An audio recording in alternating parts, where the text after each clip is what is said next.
нанған қамырымызды ашытып, ашып болғаннан кейін ол қамырымызды ашып қайта бір қайырып аламыз. Бұл қайыру нанның көпсіп өте керемет көтерілу үшін.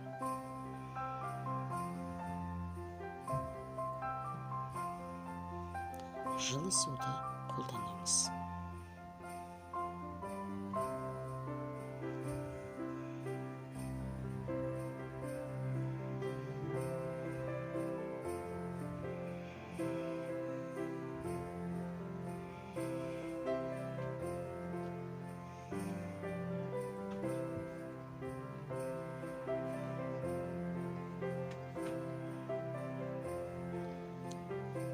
Енді нанымыз қамырымызды екі қайдырып болғаннан кейін мұнда қойдың іш майын төртбұрыштап жақсылап тураймыз. Морозилькте сақталған төртбұрыштап жақсылап турап, оны шыжғырып аламыз табаға.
Қызып тұрған табамызға майсыз іш майдың өзін саламыз.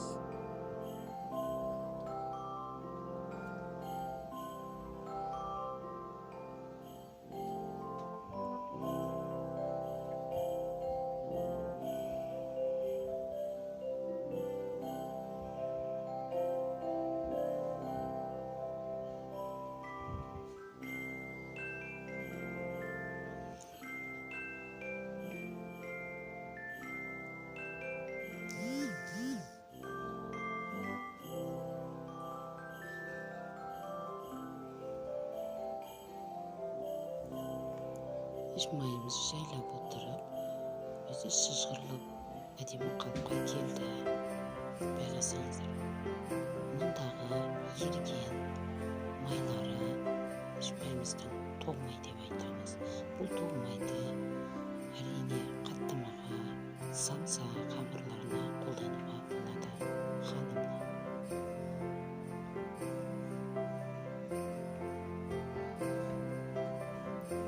мінекей жайлап шыжғырылап отырып, шыжығымыз дайын болды.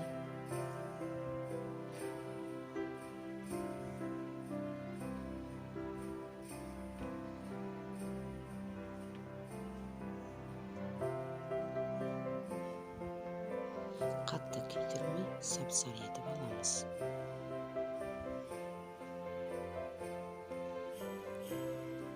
Енді мына қайтарылып қойылған дайын болған қамырымызды алып, ашыған қамырымызды табаға сала отырып, табамызды майлаймыз міндетті түрде.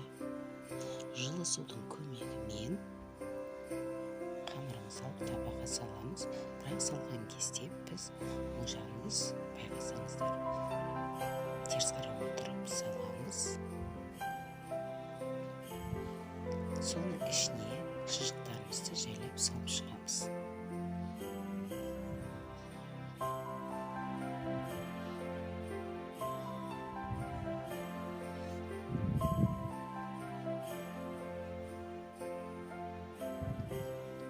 Қолды баса отырып, қолмен баса отырып, қамырға кіргіре отырып, ішіне енгізе отырып, басып салып шығамыз. Шыжық тұздалған, өте тамды.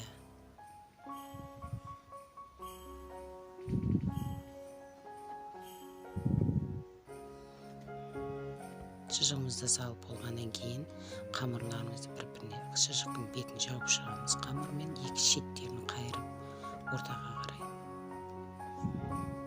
баса отырып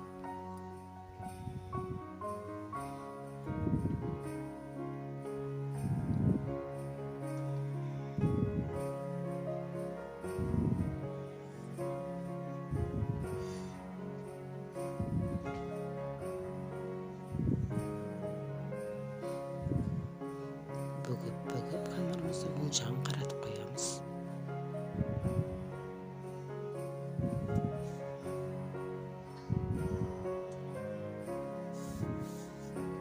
Қолымызды солай отырып, қамырымызды жайлап, домалақ шеңберге келтіреміз. Формасына келтіріп отырып, әдемілеп жұқада немесе әркім өз қалауларыңызша орташа қалыпта домалақ формаға келтіреміз.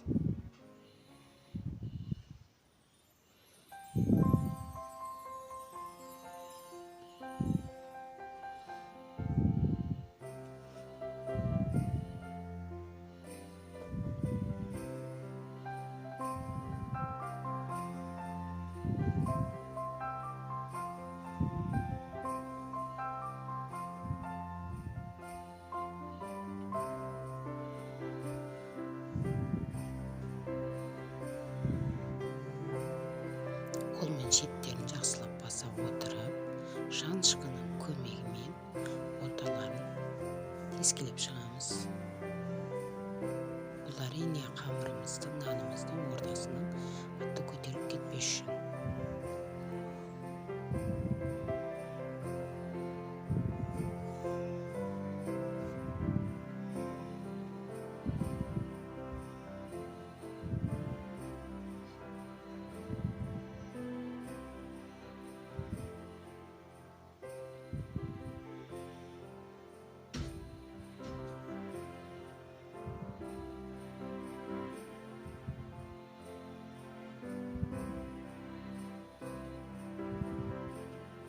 Осылай жасап болғаннан кейін қамырымызды, яғни дайындалған нанымызды біз көтерілуге тағы да 20 минутқа қойып қоямыз. Жылы жерге бетін жауып орап. Осы формада табасымен. Мұнда шұжыққа әрине ет қосуға болады, пияз қосуға болады, көкөніс қосуға болады. Мінекей біздің табамызды, көтерілген нанымызды, қамырымызды духовкаға салдық. Нанымыз пісіп шықты. 200 градуста 20 минуттың ішінде пісіп шығады. Сап-сары, қып-қызыл, өте дәмді, жұмсақ.